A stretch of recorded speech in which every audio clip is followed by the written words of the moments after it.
Let's talk about how to query people without sounding like a crazy person. I mean, query letters should be easy, right? I mean, after writing a script of several thousand or a novel of 100,000 or more words, writing a one-page email should be cake. So why do so many people have problems with it? Well, we're going to talk about that today. But sort of to sum up, I think it's because people don't understand the purpose of a query letter. A query letter is not meant to tout your greatness. It's to interest another party to becoming a part of what you are doing. Most query letters are junk because nobody ever takes the reader's needs into account. As a little side note, the world would be a much better place if we all took the other person's perspective every once in a while, but that's a story for another day. Everyone is touting their own needs. They're writing massively long query letters. They're just terrible. I mean, almost everyone I get is just unreadable. And when your query letter is unreadable, your book is unreadable too. The assumption that everyone makes if you make a shitty query letter is that your book is shitty or your project is shitty or that you're a shitty business person and you can't market yourself. So don't want that because I know your projects are awesome. So let's talk a little bit about how we can query people effectively. As some of the strategies, not an actual query letter, but I am going to show you at the end exactly how I write query letters, every bullet point. But before we do that, I want to talk a little bit about some of the theories behind query letters. This can be used for querying artists, writers, editors, publishers. It can be used for querying anybody. So first, let's talk about some of the keys to a good query letter. So the first point I want to make is that a query letter is all about what you can do for the person you are querying. Any artist that is good enough to help sell your project with their artwork has several other ways they can make money without working for you. They can make money being contracted on other projects. If they don't have other projects, they can make money selling commissions or prints, or they can work on a creator-owned project so they can build their own project line and residual streams of income. There are all sorts of ways that artists can make money without working for you. Publishers also have hundreds of ways and hundreds of other books that they're looking at and dozens of other ways that they can make money without taking on your project. So the question you have to ask yourself is, what can your project do for the person you are querying? You have to convince them that your project is better than all the projects that they have that they could focus their time on. What makes your project great? What makes it stand out above the rest? Why is their sensibility uniquely qualified for your project? On top of everything, what value do you bring to the table above just giving them a check or giving them a book? You have to have value on top of just your monetary contribution. Most creators think they are doing a favor for an artist or a publisher by hiring them or giving them the book. But in reality, we need to think of this as a symbiotic relationship. You have a vision, you can't carry it out by yourself, which means you need another person. Otherwise, your project can't be completed or realized in the manner that you want it realized. So these people are essential to the process of you having a sellable project. And you need to treat it as such. You need to show them that they have the value that you need. When I contact artists, I talk about my convention schedule. I talk about my track record of success. I give them references of other artists that know me. And I make sure that they know that I'm going to pay them on time and be pleasant to work with. More importantly, I try to show them that I can help further their career. Now, that's not always the case, but I'm going to do everything in my power to help get them other work and tout them to other people. Now, it's a little bit easier to find artists, but I didn't always have a track record of success. At the beginning, what I did was I showed passion and enthusiasm. I was willing to pay a large deposit up front, though I don't always recommend that. We can talk about that in another show, and encourage them as a partner through the production cycle so they wanted to keep working with me. My goal has always been that when an artist looks back at their career, or any collaborator looks back at their career, they name me as their favorite collaborator and the work that we did together as their favorite work. I know. That's, a little bit narcissistic of me, but it helps motivate me to write better, to be a better collaborator and be a better partner. All right, number 2, you are the business owner. This is the second most important thing that you could possibly get away from this episode. If you're querying an artist, you are a business owner looking to hire a freelance consultant for work. If you are querying a publisher, you are looking for an investor in your IP. Either way, you are the business owner. This is why when a writer who's trying to hire an artist says, I think we both need to get paid, I cringe. Yes, it is important that eventually you are both paid. However, business owners are not paid in the same way as employees. Business owners don't collect salaries. They make money on the long-term success of the product over time, not on the immediate paycheck for completing work. It is essential to think like this, whether you are querying artists or publishers, but especially publishers, because publishers are going to be a partner. They are going to take part of your IP, most of your IP, in exchange for publishing your book. So you have to ask yourself, why would that company be a good fit to invest in my business? Why would your relationship be mutually beneficial? Because remember, if you make a bad mistake with your partner, you could be left on the hook with nothing but a hefty bill from your artist. The artist is a little bit easier to think about, right? Because if you pay an artist $10,000 for a book and you own 100% of it, you are in control of 100% of how you make that project and how you make that money back. When you're hiring a publisher, it's a little bit different. When you're working with a publisher, they are in control of how the book gets published. They are in control of at least half of the ancillary rights. So you really want to make a conscious decision because that is the way you're going to make your money in the long term, not the short term. In the short term, the artist wins, or the person that you're paying wins because they get the salary. But in the long term, when you have enough products, you are going to be the one winning because you're getting many streams of residual income.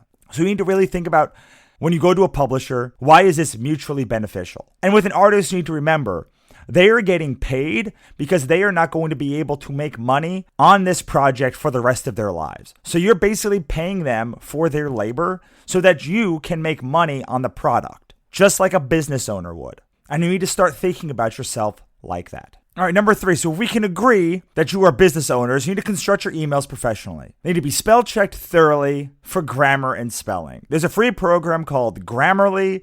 It can help you spell check all your emails, and it's free. To be polite, energetic, short. There's no need for a novella. You can convey the same amount of information as 500 words as 5,000. A longer email is going to turn busy people off anyway. A one-sentence email is just as bad. So you need to be like Goldilocks. Not too long, not too short, just the right length. Remember that first email is a simple introduction. This query letter is what you would tell somebody at a cocktail party. You wouldn't give them your whole life story in the first 3 minutes. You would let them engage first. So don't give your life story on a query either. Just the bullet points, the highlights. Also, make sure each paragraph is readable and relevant on its own. Most query letters smash together multiple thoughts into one paragraph. I hate that. Remember what we learned in school. Every paragraph needs to have a main point, 3 supporting sentences, and then a concluding sentence that verifies that main point. If you wouldn't have gotten an A on it in school, you won't get a recommendation or an email back from a publisher or artist either. Read the website of the person you're querying thoroughly before you email them. There's nothing more grating than receiving an email asking for my submission guidelines. They're right there on my site. When I receive an email like that, I automatically know the person sending it is lazy. I never want to work with a lazy person, so you're automatically off the table. And when I get 1,000 queries a month, it's pretty easy to separate them in who knows how to read a website and who doesn't. You want to be on the side of knows how to read a website, because otherwise, I'm not even looking at your email. Number 5 goes back to number 4. They kind of work together. Number 4 was read websites thoroughly before emailing your query. Number 5, make sure the person you're emailing is a good fit before you send a query to them. Most artists have a favorite genre or type of project. Same thing with publishers. For artists, some only want to work for hire on anthologies, others are open for pinups, others are open for anything. Some like horror, some like fantasy, some like romance. You must know what the person you're querying specializes in before emailing them. And when you email them, you need to let them know why your project would be a great fit for them. That's not to say if an artist specializes in fantasy that you shouldn't email them your horror script. After all, everyone's always looking to expand. They might be looking for a project just like yours. However, you'll only intrigue them if you can make a compelling case why they are a good fit for your project. And you can only do that if you study their blog or their Tumblr or their website, or hopefully all 3 before you ever email them. When somebody sends me a well thought out email, that details why their book is a good fit for my audience and for my company, it definitely gets a response 100% of the time. They may be wrong, maybe not what I'm looking for right now, but I always send them an email back that says, this is not right for us now, but please keep us in mind in a year if you haven't sold the book or released it yet. So that thought, at least thinking about why it's a good fit, even if you're wrong, is so important because those are the people that stand out in my mind, and I know the minds of artists and publishers as well. Number 6, don't send an attachment in your query letter unless asked. An attachment is commitment. It's like asking someone to marry you on a first date. Sure, you can do it, and it might work 1 in a billion times, but everyone else is going to be turned off by it. Same thing with artists and publishers. And the last point I want to make before I give you my template for a good query letter, if an artist or publisher doesn't respond right away, don't flood them with emails. You have no idea if their nose is down at a deadline, if they've been on vacation, they only answer your emails once a week. Give people time to get back to you. But always in your first email, leave an expectation for follow-up. Here's an easy one that isn't too pushy. Feel free to change it as you want. At the bottom of your email, you would say something like, please respond so I know this email didn't go into spam. If you don't, I'll email you next week just to make sure you got it. I don't want to be a pest, but I'm really excited to work with you. Short, simple, to the point. All right, so now we've gone over some of the key principles of this letter. Now let me tell you, boom, boom, boom, boom, boom, the 7 steps I use to write a good query letter. Now I want you to think of the query letter just like a paper you wrote in school. You need a thesis statement, a main point, and then a bunch of supporting paragraphs. Your thesis is going to be, me and you are a good fit to work together. The rest of these 7 points are just reasons why you guys will be a good fit. Remember, each section has an introductory statement, supporting statements that support the main point, and then a concluding statement. 1, introduce yourself. Give your name, company, and a link to your past work so people know you are legit. This is not an excuse to send your script or send them to a site about your project. It's just so they can get a taste of who you are and what you do. Number 2, say something nice about their work. This isn't kissing ass. It's an honest appreciation of work. If you want to work with an artist or publisher, tell them why you were drawn to their work in a quick sentence. You also want to include a bit about why this project is a great fit for them. Not too much yet, just a taste. Number 3, introduce the project with a logline. This is 1 quick sentence about the project, the length and the format. It's not Gilgamesh. 4, give a 1-paragraph introduction of the synopsis. Make it short and sweet. 1 paragraph does not mean 50 sentences. 5 sentences max. Number 5, now you can talk about why this project is a great fit. Give some short reasons why this is a good fit for them. You can't say, I feel like this is a good fit. That's a cop-out. To provide research behind your data, the same research you got by going to their website, following them on social media. For instance, I see you do genre books, but you don't have many fantasy. I think this book would be a good fit for your aesthetic because of X. That's a very well-researched, well-thought-out statement. Now, that does not mean that the artist will agree with it, but at least you've researched it and given data behind what you're going to say.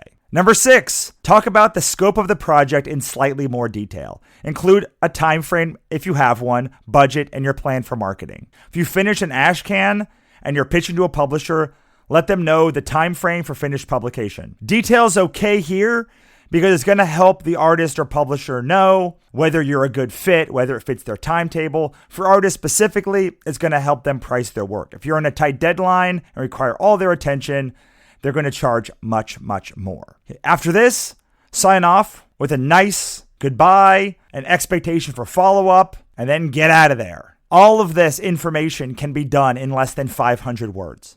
The shorter you can make it, the better chance you have of a publisher looking at it. That's not to say they will say yes, but it gives your project the best chance for success. And that's all we're looking for, the best chance for success. Luck is just being ready when opportunity presents itself.